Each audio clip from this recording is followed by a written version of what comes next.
Reel बनाने के चक्कर में गई जान। जी हाँ, आजकल रील बनाने के चक्कर में न जाने कितनी घटनाएं सामने आ रही है।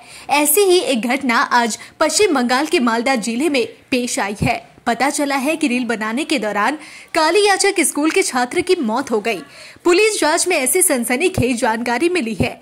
रील बनाते समय अचानक से गोली चल गई और उसी गोलीबारी में स्कूली छात्र की मौत हो गई।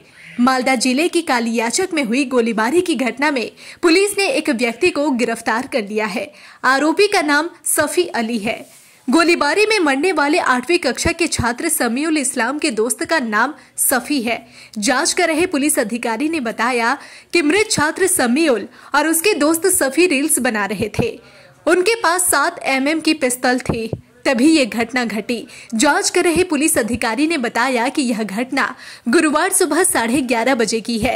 उस वक्त समीउल अपने दोस्त सफी अली के साथ घर पर था। 7 mm पिस्तौल से वह खेल रहा था। अचानक तेज आवाज से इलाका दहल उठा। जी हाँ, इसके बाद पड़ोसी घर में घुसे तो उन्हें समीउल का जख्मी और खून से लथपथ शव मिला। शव के पास एक बंदूक दिखाई दे रही है। समीउल को इलाज के लिए स्थानीय सीलमपुर अस्पताल में ले जाया गया, लेकिन ड्यूटी पर मौजूद डॉक्टरों ने समीउल को मृत घोषित कर दिया। लोकेर मुखे ओखाने गিয়ে আমরা তো স্পট দেখিনি, লোকের মুখে শুনেছি বাচ্চাগুলো টিকটক করছিল। কে করছিল ওটা আমার জানা নেই। টিকটকের মাধ্যমে এই জিনিসটা ঘটনাটা ঘটেছে, এইটুকু আমার জানার ভিতরে, মানে লোকের মুখের শোনার ভিতরে। যে মারা গেছে হ্যাঁ, কোন ক্লাসে পড়তো স্যার? সে ক্লাস 8 এ পড়তো। এইটুকু বাচ্চার কাছে আর্মস আসলো কোত্থেকে?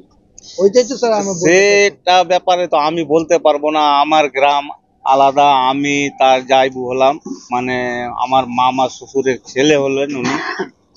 আগে কোন ওই গ্রামে কোনো বাচ্চা কাছে আর্মস দেখেছেন? না না না, এগুলো তো কোনোদিনই দেখিনি আমি। ওইটাই স্যার আমরা বুঝতে পারছি না, কোথায় থেকে নিয়ে আসলো না আসলো আমরা কিছুই জানা যায়। ওরা দুইজনের ভিতরে ছিল, ঘরের ভিতরে ছিল, কিভাবে কি করলো না করলো আমাদের কিছু জানা নেই। এরা কোনো অস্বাভাবিক কিছু দেখেছিলেন? না স্যার, কিছু না স্যার, ভালো ছিল। ওরা একটা আরিমুর টিভি চ্যানেলে টিকটক বানাতো, ওর কিছু ছবিও আছে। কিছু কারোর সঙ্গে কোনো ঝড় ঝামেলা কিছুই ছিল না। ওনার সাথে আর কে ছিল? ওনার সঙ্গে ওর একটা বন্ধু ছিল। ওইটাই এখন পাওয়া যাচ্ছে যে ওর বন্ধু ছিল। কিছু ফুটেজ এসে ওর ক্যামেরা মোবাইল থেকে। বন্ধুর সাথে কোনো কথা হয়েছে আপনাদের? আমাদের সঙ্গে কিছু কথা নেই, স্যারগুলো নিয়ে চলে গেছে। ওর বন্ধুকে কি পুলিশ নিয়ে গেছে? হ্যাঁ, স্যারগুলো নিয়ে গেছিল। এটা দুজন মিলে কি টিকটক বানাচ্ছিল? ও হ্যাঁ, এলাই একসঙ্গে সব খেলাধুলা করতো। গ্রামে বাড়ি এসেছিল, আমাদের অনুষ্ঠান ছিল, এখানে এসেছিল সব।